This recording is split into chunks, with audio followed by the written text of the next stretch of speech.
이제 5단원에서 두 번째로 출제가 되는 사회운동 파트에 대해서 같이 공부를 해보도록 할게요. 사회운동 파트 교과서 몇 쪽을 읽었어요? 보니까 177에서 178쪽에 잘 나와 있네요. 예전 교육과정에서는 사회운동 이 파트가 나오지 않았어요. 근데 최근에 등장했기 때문에 수능에서, 평가원에서도 항상 한 문제씩 출제되고 있는 문제다. 그리고 출제 경향은요, 이 사회운동의 의미, 이 사회운동이란 무엇인가, 그리고 이 사회운동의 유형에는, 종류에는 어떤 것들이 있는가, 이런 부분들이 제시문을 통해서 여러분들이 독해를 하고 선지에서 골라내는 문제 형식으로 출제가 많이 되기 때문에 그렇게 어렵지는 않지만 사회운동이라고 하는 게 여러분들한테는 생소할 수 있기 때문에 개념을 명확하게 인식하시고 사회운동에 해당하는 사례들은 어떤 것이 있는지에 초점을 맞추는 것이 중요할 것 같다. 자, 같이 볼게요.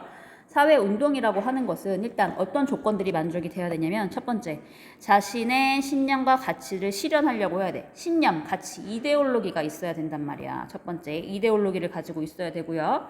혼자 하는 것은 사회운동에 해당하지 않아. 그럼 어떻게 해야 돼? 다수의 사람들이 같이 이데올로기를 가지고서 또 누가 강제를 하는 것이 아니라 자발적으로 또 집단적으로 이것이 어떤 모습으로 이루어져야 돼? 지속적으로 이루어져야지만, 자발적, 집단적, 지속적으로 이루어져야지만 성립하는 것이 바로 사회운동입니다.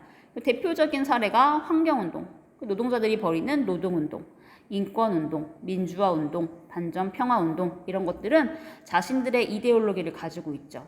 그 여러 명의 사람들이 자신들이 하고 싶어서, 그런 이데올로기를 조금 더 구체적으로 실현을 하고 싶어서 집단적으로 모여서 지속적으로, 일시적인 것이 아니라 일회성이 아닌 지속적으로 이루어지는 활동들을 사회운동이다 라고 얘기를 하겠죠. 그러다 보니까 갑자기 일어나는 돌발적 시위 같은 것은 사회운동이라고 할 수가 없어요. 자, 이러한 사회운동은 4가지 유형을 가지고 있어요. 근데 이제 교과서마다, 출판사마다 이 유형을 구체적으로 명칭을 드러내느냐 아니면은 풀어서 서술하느냐의 차이지, 실질적으로는 수능에 이렇게 뭐 복고적 반동적 운동이다, 보수주의 운동이다, 개혁주의 운동이다, 급진적 혁명 운동이다 라고 하는 명칭이 딱 등장하지는 않지만 이 명칭에 대해서 풀어서는 항상 그 선지에 나오거든요. 그래서 복고 반동이라고 했을 때는 왠지 과거로 되돌아가려고 하는 거잖아. 그래서 그 뜻을 잘 보시면 과거의 전통적인 사회 유형으로 되돌아가려고 하는 것, 이러한 설명이 나왔어. 그러면 복고적 반동적 운동이구나 라고 생각을 해주시면 됩니다. 대표적인 사례가 신나치, 나치를 그리워하면서, 과거의 나치주의를 그리워하면서 그때로 다시 되돌아가고 싶어하는 사람들이 신나치주의 운동을 벌이기도 하고요. 두 번째, 보수주의 운동이라고 하는 것은 선생님이 보수, 진보 계속 얘기했었잖아요.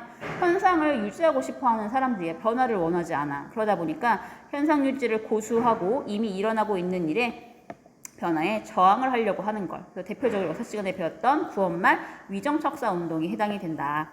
세 번째는 개혁, 바꾸려고 하는 거야. 그래서 여기서 이제 특징은 뭐냐면 사회 구조 자체를 뒤집어 엎으려고 하는 것은 아니야. 근데 이 사회 중에 일정 부분이 마음에 들지 않아. 그래서 그러한 특정 부분에 대해서만 개혁을 추구하려고 했을 때는 개혁주의 운동이라고 얘기를 합니다.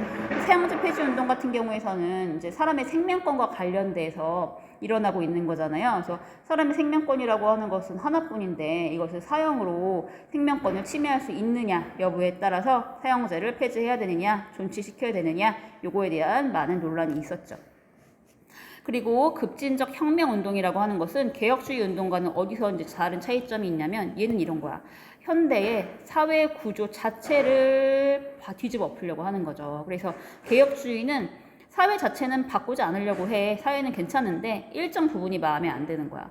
하지만 급진적 혁명운동은 사회 구조 전체를 뒤집어 엎으려고 하는 거. 대표적인 게 근대 시민혁명, 프랑스 혁명, 미국 혁명, 영국의 명예혁명, 이런 것들을 통해서 한번 급진적 혁명의 사례를 살펴볼 수 있었습니다. 자, 다시 한번 정리를 해볼게요. 사회운동이라고 하는 것은 뚜렷한 목표, 이데올로기, 이념이 있다. 이를 달성하기 위한 구체적인 활동과 계획도 있어야 돼. 나는 이러한 이데올로기를 달성하기 위해서 무작정 하는 것이 아니라 요런 순서대로 할 거야 라고 하는 계획이 있어야 되고요. 또 같은 내용이죠. 이념을 가지고 있다. 그리고 체계적인 조직도 가지고 있어. 돌발적으로 하는 것이 아니라. 그리고 역할 분담이 체계적으로 이루어질 때 우리는 사회운동이라고 얘기를 합니다. 이러한 사회운동은요, 사회 구조적 모순과 갈등을 드러내고 잘못된 점이 있으면 사회운동을 통해서 드러내기도 하고요. 그에 대한 해결책을 제시함으로써 사회 변동을 유발시키는 역할을 하게 된다라고 얘기를 하죠. 이러한 사회운동은요, 시민들의 참여가 중심이 돼서 사회 문제를 해결하고 나아가 구조적인 개혁을 통해서 사회 발전에 기여하는 측면이 있습니다. 하지만 이 사람들이, 다수의 사람들이 가지고 있는 이념이나 이데올로기, 목표 등이 바람직하지 않을 수도 있잖아. 다수의 의견이라고 항상 옳은 것은 아니잖아요. 그래서 이렇게 바람직하지 않은 목표나 이념을 추구하게 되면 오히려 사회 전체의 이익을 저해하거나 공동체의 삶에 위험을 가져올 수 있는 위험이 있다. 그래서 각 사회운동이 지향하는 목표나 이념, 구체적인 운동 방식, 그리고 사회 구성원들에게 미치는 영향 등을 전체적으로 비판적으로 고찰을 해서 사회운동의 적합성에 대해서 살펴볼 필요가 있다라고 얘기를 합니다. 그래서 이 사회운동도요, 내용은 이게 다야. 근데 이제 제시문을 통해서 여러 사례들이 등장을 하고요. 첫 번째, 이 사례들이 첫 번째로 사회운동인지 아닌지 여러분들이 구별을 해주셔야 되고요. 두 번째, 사회운동이라면 이 사회운동의 종류 중에 어디에 해당을 하는지 구별하는 문제가 최근 들어서 계속 출제되고 있으니까 올해도 나오겠죠? 이 부분에 초점을 맞춰서 공부를 해주시면 좋을 것 같습니다. 그래서 여기까지 사회운동에 대한 내용 설명도 마치도록 할게요. 수고하셨습니다.